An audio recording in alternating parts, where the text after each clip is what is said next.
आज मैं आपके साथ क्लास 12 के चैप्टर 1 द कोल्ड वार पर डिस्कस करूंगा एक वीडियो। अपनी जानकारी जो मेरे को उस विषय पर है, उससे पहले मैं इस वीडियो को बनाने के लिए जितना भी मुझे ज्ञान है उसके लिए मैं अपने सबसे पहले माता पिता को धन्यवाद देता हूं, जिन्होंने घर में 2 वक्त की रोटी ना होते हुए भी इस समय में मुझे पढ़ाया लिखाया और इतना काबिल बनाया कि आज मैं शिक्षक के पद पर कार्यरत हूँ। ये मेरे माँ बाप का आशीर्वाद था। उसके बाद मेरी बहन, जिसने मुझे ड्यू की फर्स्ट कट ऑफ में ड्यू के अच्छे कॉलेज में नाम आने के बावजूद मेरे एडमिशन ना लेते हुए उन्होंने मेरे को आगे शिक्षा के लिए प्रेरित किया और जाकर 4th कट ऑफ पर ड्यू के श्यामलाल इवनिंग कॉलेज में मुझे एडमिशन दिलाया और वहाँ से मैंने दिल्ली यूनिवर्सिटी टॉप करी। ये मेरी बहन का ही प्रयास था कि मुझे फर्स्ट कट ऑफ में नाम आने के बाद जो मैं नहीं ले पाया, 4th कट ऑफ में जैसे तैसे कॉलेज प्रशासन से बात कर ड्यू प्रशासन से बात कर मेरा एडमिशन कराया। तो मैं अपने एजुकेशन के लिए अपनी सिस्टर का भी धन्यवाद करता हूँ, अपने माता पिता का धन्यवाद करता हूँ, जिन्होंने बड़े कठिन समय में मुझे पढ़ाया। जिस समय बहुत से बच्चों की शिक्षा केवल साधनों के भाव में छूट जाती है, पैसे के भाव में छूट जाती है, मेरे माता पिता ने मुझे खूब पढ़ाया लिखाया और हमेशा अवसर दिए कि जितना पढ़ना है पढ़ो। इवन मेरी एमफिल तक मेरे माता पिता ने मुझे बहुत मदद करी, और जो कि मैंने अपने ड्यू के एमफिल के डिसर्टेशन के फर्स्ट पेज पर मेंशन किया है, जो कि ड्यू से करी थी डिपार्टमेंट ऑफ पॉलिटिकल साइंस से।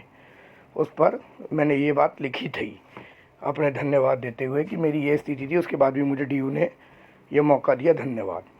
मेरे माता पिता का भी धन्यवाद, बहन का धन्यवाद। इसके साथ ही मैं धन्यवाद करता हूँ उस परम पिता परमात्मा का, उस भगवान का, जिसने मुझे इस काबिल बनाया कि आज मैं कुछ जानकारी आप लोगों से बांट सकता हूँ। इसके साथ ही मैं अपने जीवन में अमूल्य योगदान मेरी कॉलेज की प्रोफेसर, जो कि ड्यू की महान प्रोफेसर हैं, श्रीमती इला भूषण जैन, प्रोफेसर इला भूषण जैन मैडम, जिन्होंने मेरे को हर दुख के समय में, जब मैं पूरी तरीके से टूट गया था, उन्होंने मेरे को मदद करी। मैं उस चीज़ को नहीं भूल सकता, जो हर दुख के समय मेरे लिए खड़ी रही, मुझे मोटिवेट करती रही, जिसके कारण आज मैं और आगे बढ़ पा रहा हूँ। Thank you madam. आपका भी जो दिया हुआ ज्ञान है और जो मेरे लिए सपोर्ट है समय समय पर, मुझे बहुत प्रेरित करता रहा। इसके साथ ही जिनके अंडर मैंने एमफिल करी, ड्यू के सुनील चौधरी जी, उनका भी मैं बहुत धन्यवाद करता हूँ। ड्यू के प्रोफेसर सुनील चौधरी जी और प्रोफेसर विदुत चक्रवर्ती, जिनके अंडर मैंने एमफिल का एक पेपर लिखा था और उनके अंडर एमफिल का रिसर्च वर्क का कुछ पार्ट पूरा किया था, कोर्स वर्क। तो मुझे उनका भी धन्यवाद करना अच्छा लगेगा। तो ओवरऑल मैं धन्यवाद करना चाहता हूँ अपने माता पिता का, अपनी बहन का, उस परम पिता परमात्मा का, जिन्होंने मुझे अच्छे गुरु दिए, जिसमें सबसे पहले प्रोफेसर इला भूषण जैन मैम ड्यू के अंदर, प्रोफेसर सुनील चौधरी सर, और थर्ड प्रोफेसर विद्युत चक्रवर्ती जी। चाहे बाद के 2 प्रोफेसरों ने, विद्युत जी ने और सुनील जी ने, मेरा पूर्णतः साथ नहीं दिया, पर कहीं ना कहीं मुझे पॉजिटिवेट अंदर से करते रहे। उनके जो पढ़ाया हुआ था मुझे अंदर से पॉजिटिवेट करता रहा समय समय पर। तो थैंक यू ऑल। नाउ अब मैं आपको ज़्यादा टाइम ना लेते हुए वीडियो पर डिस्कस करूँगा। वीडियो लंबी ज़रूर होगी, पूरी देखेंगे तो शायद फ़ायदा होगा, और वीडियो अगर आपको अच्छी लगेगी तो आप उसको लाइक करेंगे, और वीडियो पूरी देखें, छोड़े नहीं। बहुत सी चीज़ें मैंने साथ में एडिशनल बताई हुई हैं। इसके साथ ही मैंने एक बुक की के साथ ही मैंने अपने चैनल पर एक वीडियो डाउनलोड की हुई है, जिसमें मैंने एनसीईआरटी बुक के अंदर मेन लाइंस को अंडरलाइन किया हुआ है कि वो बच्चों को एग्ज़ाम्स के पर्पज़ से पढ़नी है, वो ऑब्जेक्टिव में पूछी जा सकती है। उस वीडियो का लिंक मैं इस वीडियो के डिस्क्रिप्शन बॉक्स में दे दूँगा, आप उसे ज़रूर देखें। ये मेरी आपसे पर्सनल रिक्वेस्ट है। इसी के साथ मैं आपका ज़्यादा टाइम ना लेते हुए चैप्टर को स्टार्ट करता हूँ। और मैं ये भी कहता हूँ कि मैं कुछ भी नहीं हूँ, ये ईश्वर की एक भाव ही है, जो या ईश्वर के द्वारा दिया गया एक संदेश ही है, जो मैं आप तक पहुँचा पा रहा हूँ। मैं केवल एक मिट्टी का टुकड़ा हूँ, मैं कुछ भी नहीं हूँ। उस ईश्वर की संदेश को, उस ईश्वर की आज्ञा से आप तक ये संदेश पहुँचा पा रहा हूँ। तो धन्यवाद करता हूँ इस ईश्वर का, और अब आगे वीडियो स्टार्ट करता हूँ। देखिए the cold war. Very warm good evening to all of you. आज मैं आपके साथ क्लास 12 की पॉलिटिकल साइंस की पहली बुक कंटेम्प्रेरी वर्ल्ड पॉलिटिक्स का फर्स्ट चैप्टर द कोल्ड वार को डिस्कस करने जा रहा हूँ। इसके अंदर जो मैं आपको एक पिक्चर के माध्यम से समझाऊंगा, और ये वो नोट्स हैं जो स्कैनिंग नोट्स आपको दिख रहे हैं, ये वो नोट्स हैं जो मैं अपने बच्चों को क्लास में समझाता हूँ, खुद बनवाता हूँ बुक के अंदर से, अपनी बेसिक नॉलेज के अकॉर्डिंग मैं ये बच्चों को खुद बनवाता हूँ। तो इन नोट्स को मैं आपको समझाने की कोशिश करूँगा। एक्चुअली वर्ल्ड जो पहली बुक है आपकी पॉलिटिकल साइंस की, क्लास 12 की पॉलिटिकल साइंस की, कंटेम्प्रेरी वर्ल्ड पॉलिटिक्स, उसका first chapter the cold war. Cold war का जो हम टाइम पीरियड समझते हैं वो लगभग 1945 टू 1991 है। ठीक है। अब होता क्या है कि इस दौरान जो इवेंट्स होते हैं, कोल्ड वार का मतलब ही वो ऐसा वार है जो आइडियोलॉजिकल वार है, रियल वार नहीं है। मतलब जो ठंडा युद्ध है, असलियत में युद्ध नहीं है, जो सोच के रूप में लड़ाई होती है, असली में लड़ाई नहीं हो रही है। तो वो था 1945 टू 1947। इसी दौरान अगर मैं आपको बताऊंगा तो भारत का इसमें एक बहुत बड़ा रोल रहा है। भारत 1947 में ब्रिटेन से आज़ाद हुआ था, यूके से। ठीक है। तो अब आपको समझाएंगे उसमें भारत क्योंकि नैम में शामिल हुआ था, जैसा कि आपको पिक्चर में दिख रहा है। नॉन अलाइनमेंट मूवमेंट में 5 देश शामिल थे, उसमें भारत भी एक था। तो फिलहाल हम बात करेंगे कोल्ड वार के टाइम की। तो कोल्ड वार के अंदर 2 महाशक्ति थी विश्व के अंदर, जिसको वर्ल्ड सुपर पावर्स कहा है। पहला यूएसए, दूसरा यूएसएसआर। यूएसए की फुल फॉर्म आपको पता है यूनाइटेड स्टेट्स ऑफ अमेरिका, और यूएसएसआर की रही union of Soviet socialist Republic. ये तो विश्व की 2 महाशक्ति थी जो 1945 से लेकर 1990 तक लड़ती रही।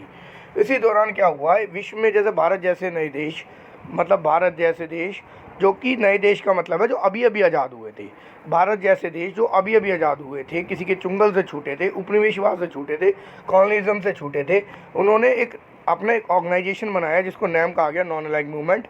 देन उसको ज्वाइन किया। इसका मतलब यही था कि हम ना तो यूएसए की तरफ होंगे ना यूएसएसआर की तरफ होंगे, हम विश्व में न्यूट्रल बने रहेंगे और गलत को गलत कहेंगे, सही को सही। नैम की अवधारणा 5 देशों ने दी थी, 5 देश के नेताओं ने दी थी। सबसे पहले मुख्यतः इसमें 3 आदमी थे, जैसे भारत के नेहरू, नासिर, टीटो। नासिर अलग देश के थे, टीटो अलग देश के थे। ठीक है। पर नैम की में कुल 5 देश फाउंडर मेंबर्स थे और उन 5 देशों के लीडरों के नाम सीबीएसई द्वारा पूछे जाते रहे हैं। तो ये एक अच्छा सा क्वेश्चन हो जाता था। ये पिक्चर के रूप में, पिक्टोग्राफिक वे में मैंने आपको समझाया कि वर्ल्ड जो है केवल 2 सुपर पावर्स में बटा था। थर्ड पार्ट को नैम जैसे देश लीड कर रहे थे, क्योंकि विश्व के लगभग सभी देश किसी न किसी बड़े देश के गुलाम रहे हैं, उपनिवेशवाद रहे हैं, उसके अंदर दास्ता स्वीकारी है। भारत ने भी सन 1916 में ब्रिटिश ईस्ट इंडिया कंपनी के बाद दास्ता स्वीकार करी ब्रिटिश ईस्ट इंडिया कंपनी की, और लगभग 1947 में हम लोग ब्रिटेन की सरकार द्वारा आज़ाद हुए। चलिए, तो हम कोल्ड वार की बात करेंगे। देखिए, मैं थोड़ा सा हाईलाइट करूंगा इस चीज़ को। आप देखेंगे फर्स्ट वर्ल्ड वार का जो टाइम पीरियड था, विश्व में जो प्रथम विश्व युद्ध हुआ था, उसका मुख्यतः था विषय था या टाइम पीरियड था 1914 टू 1918। अब मैं इसका डीपली डिस्कस नहीं करूँगा क्योंकि हमारे पास सिर्फ यही इंपॉर्टेंट है कि क्या था उसका टाइम पीरियड, क्या था, क्योंकि एक पेपर में पूछा गया है। तो प्रथम विश्व युद्ध का समय रहा 1914 टू 1918। आपने इसके इश्यूज़ 10th में पढ़े होंगे, 9th के हिस्ट्री में पढ़े होंगे, वो कोई दिक्कत नहीं है। यहाँ हमारे लिए जितना इंपॉर्टेंट है मैं आपको वो फोकस करूँगा ताकि वीडियो बहुत लंबी भी ना हो। फर्स्ट वर्ल्ड वार का समय रहा 1914 से 1918। जब 1918 में प्रथम विश्व युद्ध खत्म होता है, फर्स्ट वर्ल्ड वार, तो एक संगठन बनाया जाता है जो विश्व में शांति स्थापित करेगा ताकि विश्व में दोबारा इस तरह की घटना ना हो।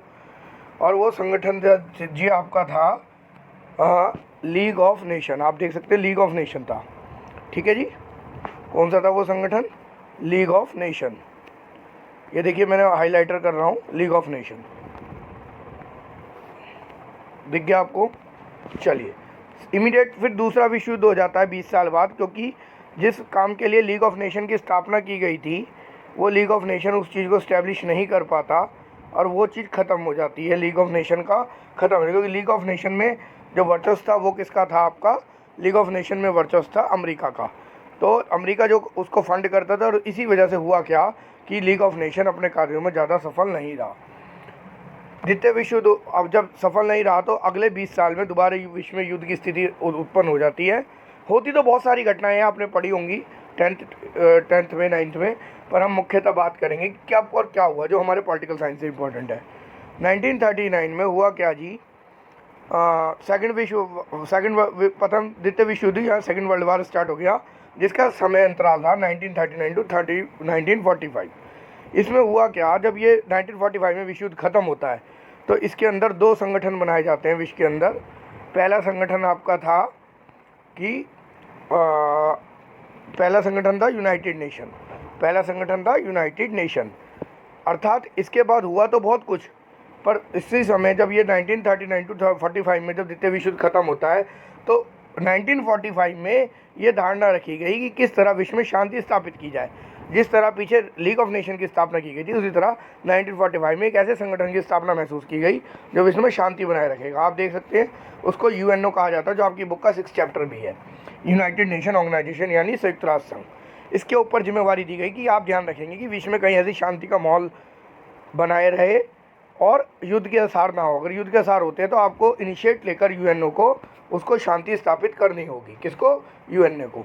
क्या? ताकि विश्व में कोई भी देश ना लड़े, क्योंकि युद्ध के बाद हमेशा जान माल की हानि होती है। इससे बचने के लिए यूएनओ की इस्टेब्लिशमेंट की गई।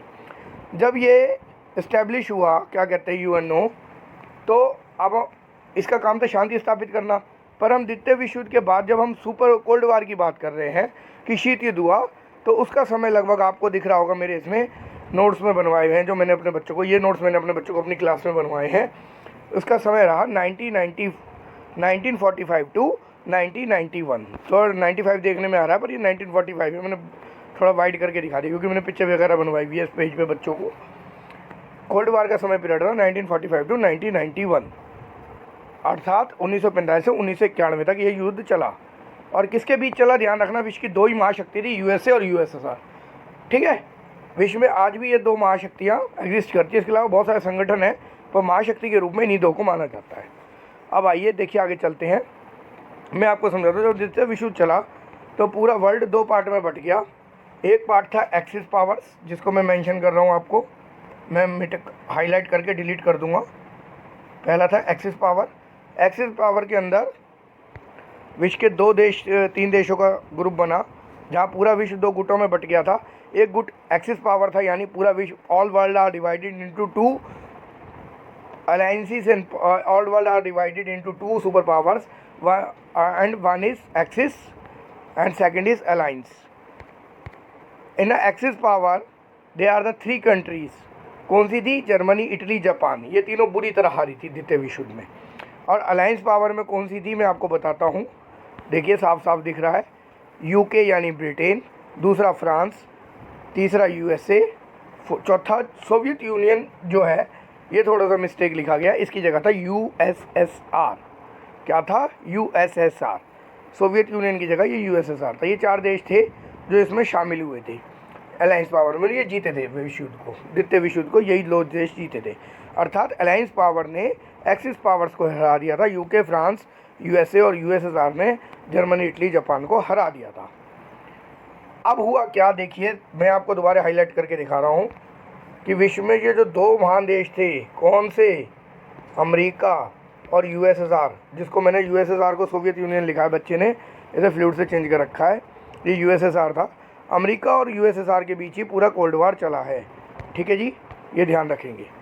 अब विश्व में 2 आइडियोलॉजीज ऐसी थी। अब जनरल एक बात करना चाहूँगा आपसे छोटी सी, तो कोल्ड वार है क्या? मैंने आगे लिखवा भी रखा है, पर मैं आपको थोड़ा सा समझा देता हूँ एक बार एडवांस में ही। देखिए, cold war is a war which based on ideological difference, it is not a real war. Cold वार वह युद्ध है जो वैचारिक रूप से अंतर है, पर असली में युद्ध नहीं है। बाकी आपकी बुक में, गाइडों में बहुत डेफिनेशन दे रखी है, पर मेरे हिसाब से यही है कि ये सोच का अंतर था और ये असलियत में वार नहीं थी। अब सोच कैसी थी? जो आपका यूएसए जैसी कंट्री है वो कैपिटलिज्म को फॉलो कर रही थी, पर यूएसएसआर किसको फॉलो कर रहा था? सोशलिज्म को। जो चीज़ आप अपने को एक इंडस्ट्रीज मान लीजिए, आप एक कैपिटलिज्म को स्टार्ट कर रहे हैं, आप एक कैपिटलिस्ट कंट्री हैं, तो आप जो भी काम करेंगे आपके पीछे कुछ मोटिव्स होंगे।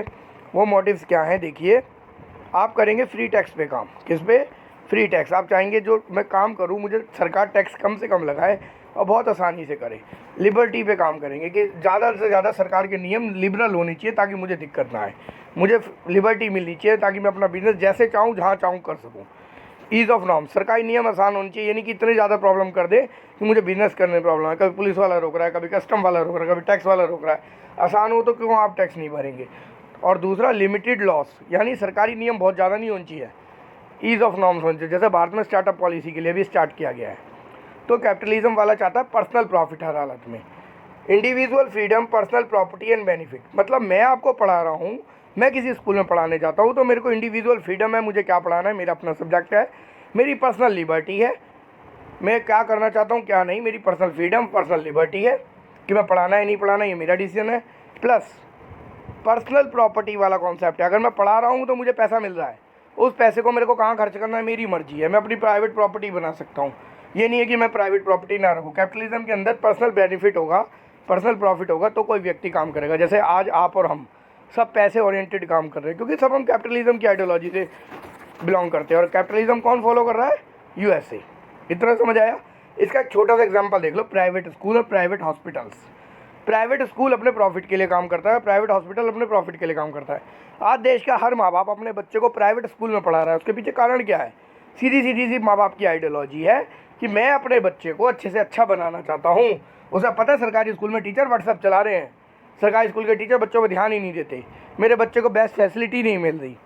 तो बहुत सारे कारण हैं कि जो भी आप देखना चाहें खुद ही समझ सकते हैं कि प्राइवेट हॉस्पिटल में क्यों चाहूँगा कि सरकारी अस्पताल ध्यान नहीं देगा, कोई केयर करने वाला नहीं है, मेडिसिन अवेलेबल नहीं है, डॉक्टर केयरफुली ध्यान नहीं देते। तो डिफरेंस है कैपिटलिज्म के अंदर, जिसमें पैसा है वो प्राइवेट की तरफ भागेगा। और प्राइवेट होगा कोई भी काम, चाहे आप कर रहे हो या मैं कर रहा हूँ या कोई भी कर रहा हो, that is based on individual freedom, personal benefits, personal property and profit oriented. Clear हो रहा है? Now move to next point. अब सेकंड आइडियोलॉजी आपकी बुक में, ये जो मैं आपको आइडियोलॉजीज करा रहा हूँ, बिल्कुल ध्यान रखना, पूरी बुक का बेस है, फर्स्ट बेस का, और लाइफ टाइम काम आने वाली चीज़ है ये। मतलब कोई भी आंसर नहीं आता इसके बेस पे कैसा लिखा जाएगा मैं वो भी बता सकता हूँ समय के साथ साथ, ठीक है। तो फिलहाल हम इसको समझने की कोशिश करते हैं। यूएसएसआर जो था, United socialist Soviet Russia republics जो था, वह रशिया ना होकर रिपब्लिक था ये। तो रिपब्लिक क्या है? इसमें सोशल वेलफेयर का कॉन्सेप्ट था, मतलब सब कुछ सरकार का होगा, बेनिफिट फॉर ऑल, सबके भले की बात करेंगे। एक ऐसी एग्लिटेरियन सोसाइटी की बात करेंगे, अलगाववादी सरकार, एक ऐसी विजय सरकार जो समाज कल्याण के रूप से काम करेगी, जिसका उद्देश्य समाज के सभी लोगों को काम करना होगा। एग्जाम्पल, बेसिक नीड सरकार पूरी कर रही है, रोटी कपड़ा मकान, your food shelter and clothes will be provide by the government, ठीक है। इसमें व्यक्तिगत अपना बिल्कुल टोटली अपोजिट है कि इसमें व्यक्ति सरकार की तरफ से कुछ भी नहीं रख सकता।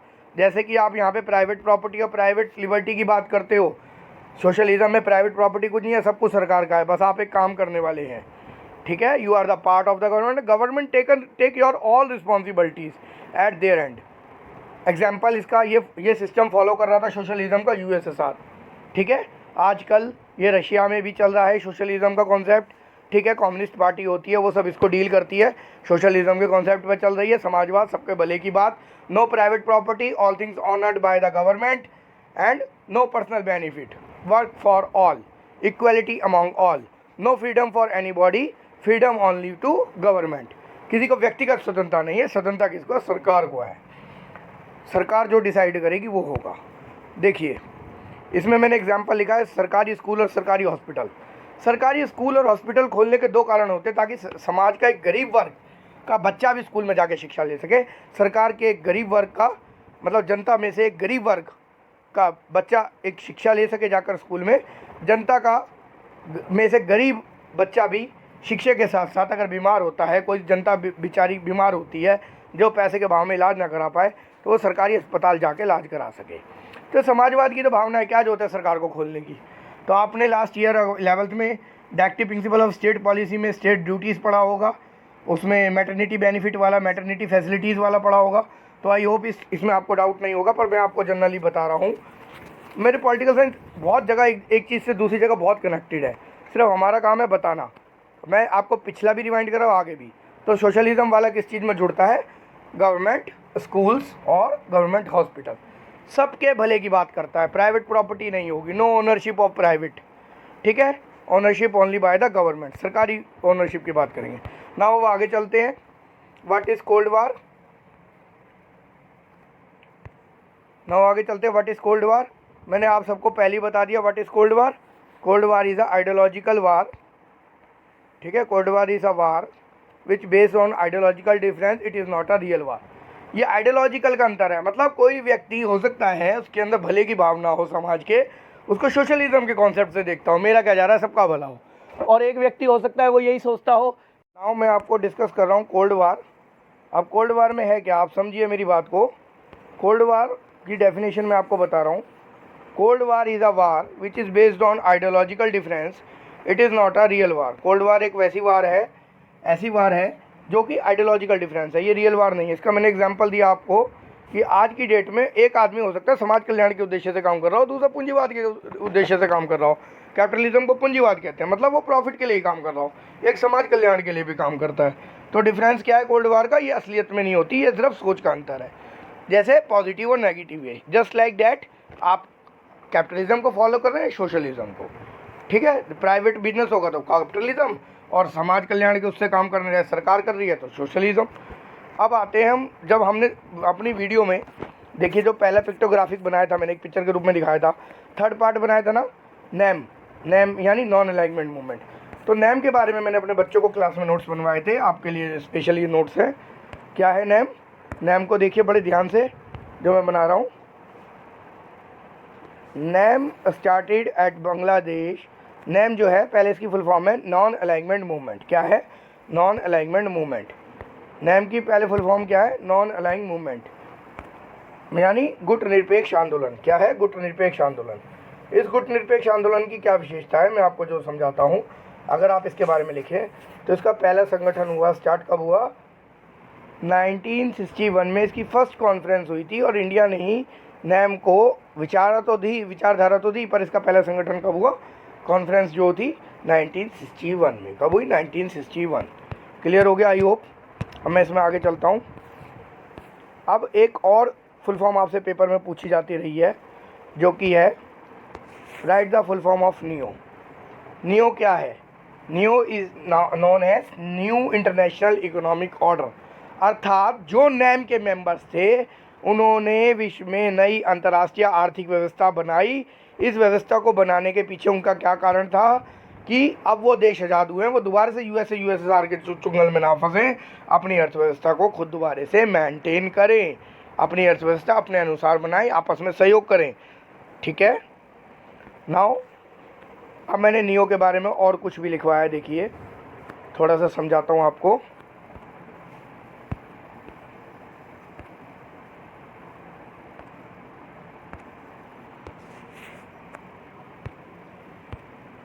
नियो देखिए, आप ऐसा भी याद कर सकते हैं, अगर पेपर में 2 नंबर का आता है तो ये बहुत है लिखना। NIEO is an economic order which adopted by NAM countries. NIEO वह आर्थिक व्यवस्था है, वह आर्थिक आदेश है या व्यवस्था है जो नैम कंट्रीज़ और इंटायर वर्ल्ड ने एक्सेप्ट किया था इस सिस्टम को, to deal with NAM countries, की नैम कंट्रीज से डील करते हुए हमें नियो को अपनाना पड़ेगा। नियो के नज़रिए से नैम कंट्रीज़ को देखना पड़ेगा, अर्थात जो इसमें 5 देश थे, ठीक है, जैसे भारत था, घाना था, इंडोनेशिया था, इजिप्ट था। तो NIEO is known as new international economic order. तो 2 नंबर में इतना काफ़ी है, बाकी उसके लिए और भी चीज़ लिख सकते हैं। ये याद करेंगे आप, अगर समझ आए हो तो अच्छा लग रहा होगा। आई होप इंटरेस्ट आ रहा होगा सुनने में। थोड़ा सा वीडियो लेंदी ज़रूर हो सकता है, पर आपको मैं सभी एक ही वीडियो में सब चीज़ कवर करूँगा ताकि आपको आसानी रहे। अब पेपर में ये चीज़ आ सकती है, right the full form of USSR. तो यूएसएसआर का मैंने जैसे आपने देखा था एक पिक्चर बनाया हुआ था, बॉक्स बना गोला बनाकर, तो union of Soviet socialist Republic. ठीक है। तो ये क्या था? जो सोवियत सिस्टम था, सोशलिस्ट रिपब्लिक कंट्रीज़ जो थी, रिपब्लिक्स होगा यहाँ, वो कंट्रीज़ का जो ग्रुप था, जो संघ था, यूनियन यानी ऑर्गेनाइजेशन यानी यूनियन, उसी को कहा गया union of Soviet socialist Republic. तो ये आप ध्यान रखेंगे, एक बहुत अच्छा क्वेश्चन है, मे भी एग्जाम्स में आ सकता है कहीं भी। ठीक है। आगे मैंने एक बच्चे को क्वेश्चन लिखवाया, which is known as the highest point of the cold war. Cold war का हाईएस्ट पॉइंट क्या था?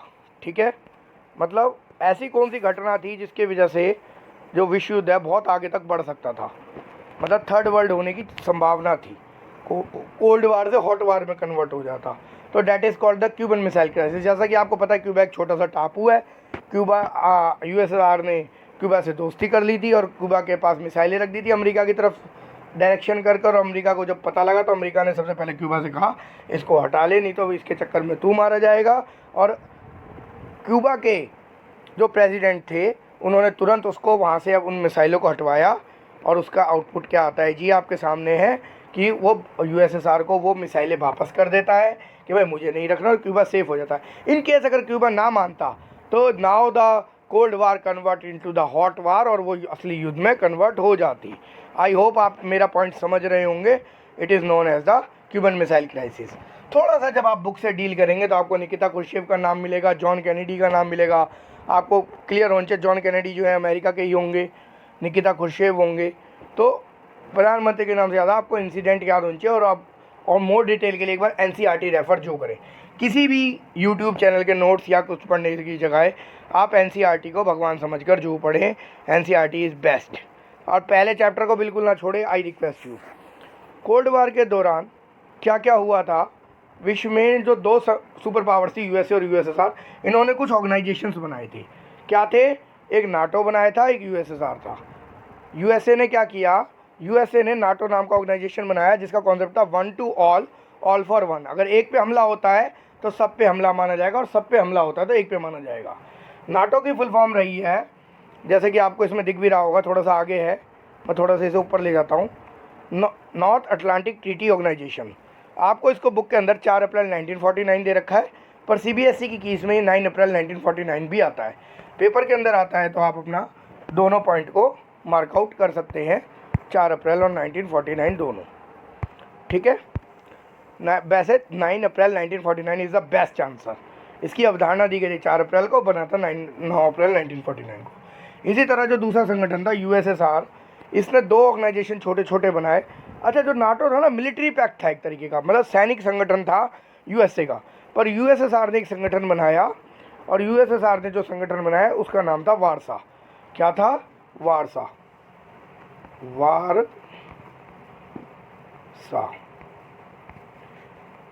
यूएसएसआर ने वारसा पैक्ट बनाया, अर्थात ये भी एक मिलिट्री ऑर्गेनाइजेशन था जो यूएसएसआर की तरफ से किया जा रहा था। जैसे यूएसए नाटो बनाया, इन्होंने वारसा बनाया। इसके साथ ही यूएसएसआर ने 2 और छोटे छोटे संगठन बनाए, सीटो और सेंटो। सीटो और सेंटो को आप कैसे समझेंगे? सीटो जो था south east Asian treaty organisation, और सेंटो था सेंट्रल ट्रीटी ऑर्गेनाइजेशन। दोनों ही 1955 में बनी थी। नाटो की फुल फॉर्म मैंने आपको बता दी, नॉर्थ अटलांटिक ट्रीटी ऑर्गेनाइजेशन। ये मेरे क्लास नोट्स हैं जो मैं बच्चों के साथ शेयर करता हूँ, तो आप इन पर बहुत ध्यान देंगे। कब बना था? 4 अप्रैल 1949 को इसकी बात हुई, 9 अप्रैल 1949 को बना। सीटो सेंटो की फुल फॉर्म मैं ऊपर बता चुका हूँ, फिर भी देख लें, south east Asian treaty organisation और सेंट्रली ट्रीटी ऑर्गेनाइजेशन। क्लियर हो गया? South east Asian treaty organisation और सेंट्रली ट्रीटी ऑर्गेनाइजेशन। अब आगे चलते हैं। अब हुआ क्या था, यूएन जब बना तो यूएन ने 1972 में एक कॉन्फ्रेंस करी ट्रेड ऑन डेवलपमेंट पे, किस तरह विश्व में व्यापार कर कर विकास किया जा सकता है। तो उस कॉन्फ्रेंस को, उसका पूरा शॉर्ट नाम अंकटाड कहा जाता है, यानी अंकटाड का UNCTAD, यूएन से तो यूनाइटेड नेशन हो गया, सी से कॉन्फ्रेंस हो गया, TAD को ऑन ट्रेड एंड डेवलपमेंट के रूप में याद करेंगे आप। अंकटाड की पूरी full form United nation conference, ये तो आपको इजीली याद हो जाएगा। TAD को याद करेंगे, ऑन ट्रेड एंड डेवलपमेंट, संयुक्त राष्ट्र का वह सम्मेलन जिसमें व्यापार करके विकास करने की बात की गई थी। 1972 में क्या होता है, जब ये कॉन्फ्रेंस 1972 में की गई, ईयर भी पूछा गया इसका एक पेपर में, ऑब्जेक्टिव क्वेश्चन में, किस ईयर हुआ था, किस ईयर में ये अंकटाड हुई थी? 1972। इसने एक रिपोर्ट दी थी, रिपोर्ट का नाम था towards a new trade policy for development. क्या था? Towards a new trade policy for development, कि विकास के लिए एक नई पॉलिसी कैसे बने, that is called UNCTAD. Clear हो गया? चलो, अब इसने कुछ रिकमेंडेशन दी थी, 4 रिकमेंडेशंस, वो मैं आपको बुक में क्लियरली दे रखी है। जैसे कि क्या क्या उसकी रिकमेंडेशन थी, जो लीस्ट डेवलप कंट्रीज़ है वो अपने रिसोर्सेज का खुद यूज़ करें, लाइक ऑयल मिनरल में देखता हूँ थोड़ा सा दे रखी है। ये बच्चे ने ना थोड़ा एक आगे करके लिख दिया, थोड़ा ये मुझे समझाना बहुत ज़रूरी है। मैं रिकमेंडेशन समझाने से पहले आपको ये बताता हूँ, आपसे पेपर में LDC की फुल फॉर्म पूछी हुई थी एक पेपर के अंदर, what is the meaning of LDC। तो LDC का मतलब था लीस्ट डेवलप कंट्रीज़, ऐसी कंट्री जो डेवलप नहीं है पर डेवलपमेंट की प्रोसेस में चल रही हैं, बहुत पिछड़ी हुई हैं। तो पूरे विश्व को 3 भागों में बांटा गया। आपने हर बार सुना होगा, India is a third world country, India is a third world country. अरे भाई, थर्ड वर्ल्ड का मतलब क्या है, हमें कोई तो समझाओ, तो समझो ना भाई। हो फर्स्ट वर्ल्ड का मतलब है डेवलप कंट्री जो पूरी तरह से विकसित हो चुकी हैं, like America. Second world countries वो हैं जो अंडर डेवलप हैं, मतलब डेवलप हो रही हैं धीरे धीरे धीरे धीरे। USSR बच्चे ने लिख दिया, आज की डेट में USSR के बाद बना था सोवियत यूनियन, और सोवियत यूनियन के बाद बना रशिया। तो रशिया जो है, या और कंट्रीज़ ऐसी जो अंडर डेवलप हो रही हैं, तो रशिया को तो हम कह सकते हैं डेवलप है, चाइना को कह सकते हैं अंडर डेवलप। पर लीस्ट डेवलप कंट्रीज़ कौन सी हैं? जो डेवलप नहीं है, डेवलपमेंट की सीढ़ियों पर चल रही है। हम ये भी नहीं कह सकते, एक तो हो सकती है डेवलप कंट्रीज़ वो तो डेवलप हो चुकी है, अंडर डेवलप जो मीडियम से ज़्यादा हो रही हैं पर फुली डेवलप नहीं है। और लीस्ट डेवलप जिसमें तो डेवलपमेंट है ही नहीं, लगभग नाम को कागज पूर्ति चल रही है, लाइक इंडिया डेवलपमेंट, पाकिस्तान, ठीक है। तो एलडीसी की फुल फॉर्म रही लीस्ट डेवलप कंट्रीज़। तो जो अंकटाड हुआ था, अंकटाड में देखो बच्चे ने ये गलत लिख रखा है, ये अंकटाड का ना वो थोड़ा सा मैंने अभी नोटिस किया, तो इसको ठीक करेंगे आप लोग। अंकटाड की जो है, इसको क्या है मैं समझा रहा हूँ थोड़ा सा, देखिए ज़रा। अंकटाड का कुछ कॉन्फ्रेंस के नाम थे, तो क्या थे देखिए, ये बच्चे ने गलत लिख रखा है, ये अंकटाड होना चाहिए, ये अंकटान लिख दिया। तो इसे थोड़ा माइनर से रिमूव करेंगे, अपने ध्यान नहीं देंगे, आगे रिपोर्ट पे ध्यान देंगे। क्या कहा था, तो क्या कहा गया, give the LDC control over there natural resource exploited by the developed western countries. आपको इनको याद करना है सेम टू सेम, कि जो least develop country like India, जो ब्रिटेन का गुलाम था, जो हमारे पास नेचुरल रिसोर्स है ना, वो वेस्टर्न कंट्रीज़ ने हमारे लिए यूज़ किए, हमारे ब्याह पे वो यूज़ करा। जैसे ब्रिटेन ने हमारे बहुत सारे यूज़ किए, कोहिनूर हीरा ले गए यहाँ से, ठीक है, और भी बहुत कुछ हमारे मसाले ले गए, मसालों की टेक्निक ले गए, बहुत चीज़ों का पेटेंट करा लिया। तो एक आ गया कि यूनाइटेड नेशन के द्वारा, अंकटाड की रिपोर्ट के द्वारा, towards the new trade policy for development के द्वारा, कि जो नेचुरल रिसोर्सेज है उस पर हम खुद कंट्रोल करें। दूसरा कहा गया, obtain access to western markets so that the LDC could sell their products.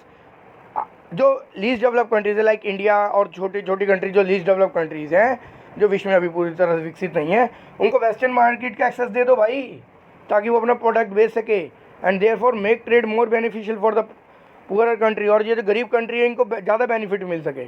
Third, reduce the cost of technology from the western countries। Third इन्होंने रिकमेंडेशन दी कि जो भारत जैसे देश हैं इसमें टेक्नोलॉजी का कॉस्ट कम कर दो भाई, टेक्नोलॉजी का कॉस्ट कम करोगे तभी तो western countries, reduce the cost of technology from the western countries. जो ये एलडीसी कंपनी या इंडिया अगर विदेशों से कुछ लेती है सामान तो उसके कॉस्ट में कमी आनी चाहिए, ये नहीं कि उसे बहुत ज़्यादा खरीदा जाना चाहिए, क्योंकि टेक्नोलॉजी को ट्रांसफ़र करना होगा। जैसे कि मैं आपको एक छोटा सा एग्जांपल देता हूँ कि भारत में आपको आप और हम अभी सभी जानते हैं, हमारे यहाँ एक बल्ब आता है 100 वाट का, 200 वाट का, और लगभग ये जो बल्ब आते थे पहले, फिर CFL आई, CFL से अब LED आ गई हैं। तो ये क्या है, हम टेक्नोलॉजी को ट्रांसफ़र किया ना, हम विकसित देशों से कहते हैं हमें पैसा और तकनीकी दे दो, डेवलपमेंट तो हम कर ही लेंगे, हम पॉल्यूशन नहीं करेंगे पर हमें तकनीक प्रोवाइड करनी पड़ेगी, नहीं तो हम क्यों अपनी टेक्नोलॉजी को डेवलपमेंट रोकें। तो ये भी बात इन्होंने किसने कही थी, अंकटाड रिपोर्ट ने। फोर्थ पॉइंट क्या कहा था, provide the LDC with a greater role in international economic institutions. जो लीस्ट डेवलप कंट्रीज़ है, जो अभी विकसित नहीं है, उनको international economic institutions like world bank, IMF जैसी कंट्रीज़ को, IMF यानी वर्ल्ड बैंक जैसे ऑर्गेनाइजेशन में ग्रेटर रोल प्रोवाइड करना होगा, ताकि जब उन्हें जो होता है उनको आसानी से लोन मिल जाए। ये नहीं अमेरिका की दादागिरी चलती रहे और उन्हें लोन ना मिले, लोन मिलेगा तो वो डेवलप कर पाएंगे, अपनी छोटी मोटी ज़रूरतों को पूरा कर पाएंगे। तो अगर ऐसा नहीं होगा तो फिर वहाँ डेमोक्रेसी होने का कोई मतलब नहीं है और UN का कोई रेलिवेंस नहीं है। मैं कंटिन्यू कर रहा हूँ। तो हमारे पास क्या था, जैसे फर्स्ट चैप्टर डिलीटेड था, तो इस साल लेटेस्ट 2023 के क्वेश्चन पेपर में ये क्वेश्चन आया हुआ, जबकि ये डिलीटेड था कि भारत ने किस पैक्ट पर साइन नहीं किया अब तक, कौन सी संधि पर साइन नहीं किया। उसमें शिमला समझौता दे दिया, पंचायत समझौता दे दिया, NPT दे दी और LTBT यानी CTBT दे दी। अब हुआ क्या, उन्होंने दे दी CTBT और था बुक में दे रखा LTBT। तो ये तो बच्चों को कन्फ्यूज़न थी, अब जिसको पता होता वही तो लिख सकता था, या NPT दे दी, अब बच्चों को पता ही नहीं है परमाणु अप्रसार संधि यानी नॉन प्रोफेशनल ट्रीटी है क्या। तो ये चीज़ का आपको डिलीटेड होने के बाद भी याद करना होगा, अर्थात इनकी फुल फॉर्म्स और इनके ईयर। इसको मैं एक्सप्लेन कर रहा हूँ, प्लीज़ ध्यान दें। इसको मैं एक्सप्लेन कर रहा हूँ कि पहले चैप्टर की जो पैक्ट्स थे, जो वार हुई थी सुपर पावर्स के बीच, उन्होंने जो न्यूक्लियर वेपन्स बनाने शुरू करे थे, उनको कंट्रोल करने के लिए समय समय पर कुछ पैक्ट किए, ट्रीटीज़ की। उन ट्रीटीज़ का क्या नाम है, फुल फॉर्म क्या है और कब हुई, ये आपको याद करनी होगी, अपना याद करें। सुनिए ध्यान से, right the full form of the following arms treaty.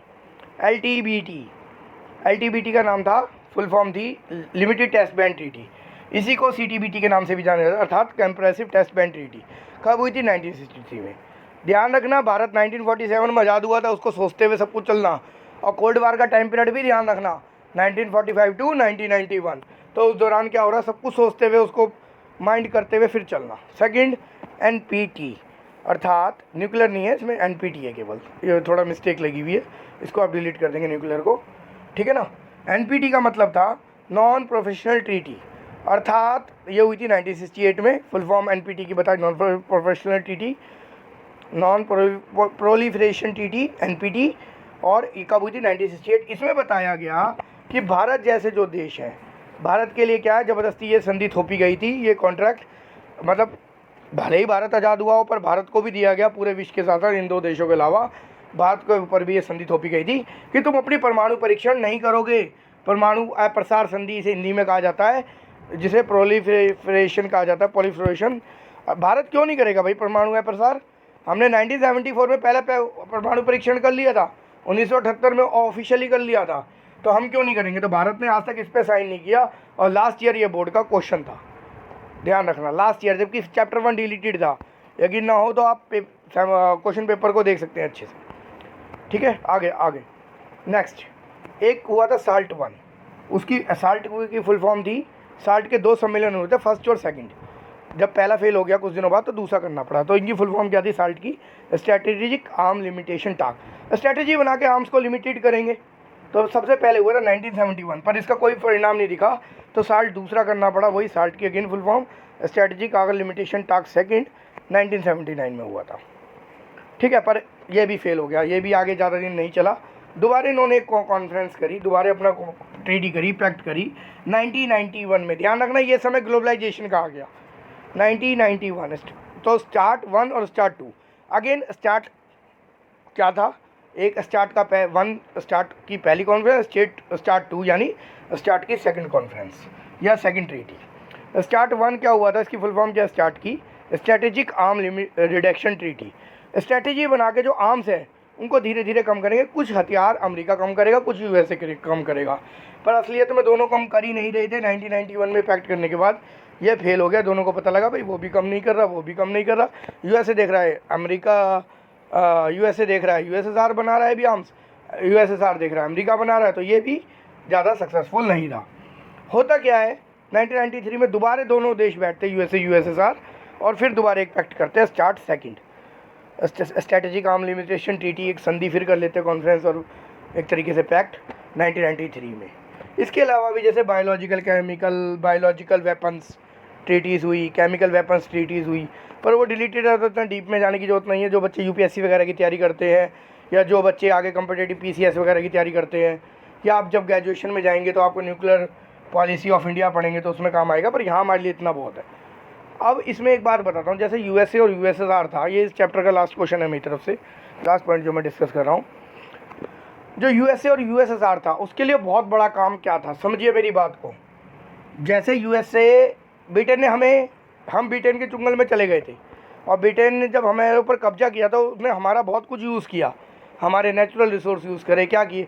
तो वो ये जब एक बड़ी कंट्री छोटी कंट्री को अपने कब्जे में कर लेती है तो क्या बेनिफिट होता है, तो वाइटल यानी important resource such as oil use and minerals use by the bigger country, बच्चा लिखना भूल गया कि जो बिगर कंट्री होती है, जो बड़ी कंट्री होती है, वो छोटी कंट्री के इंपॉर्टेंट रिसोर्स, नेचुरल रिसोर्स का यूज़ करती है। Second, territory from where super powers could launch their weapon and troops. भाई सीधी सी बात है, जब ब्रिटेन ने भारत को कब्जे में कर रखा था, तो भारत से अगर म्यांमार पे कब्जा करना है, चाइना पे कब्जा करना है, तो हमारी टेरिटरी का यूज़ करेंगे। टेरिटरी यानी स्थान, क्षेत्र, भूक्षेत्र, जगह।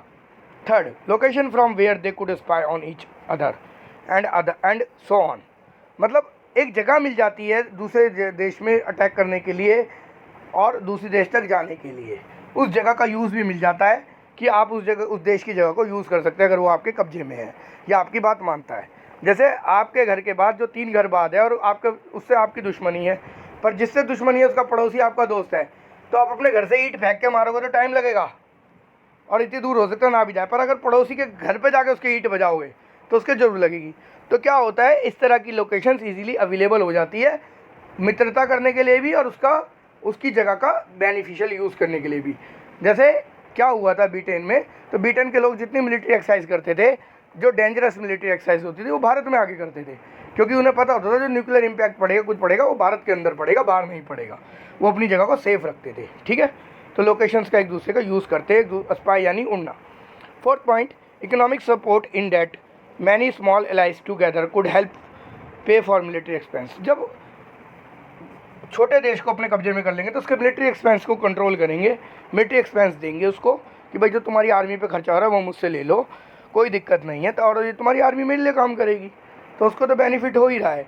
तो ये मेरे क्लास नोट्स से जो मैंने आपके साथ शेयर करे पूरी वीडियो में।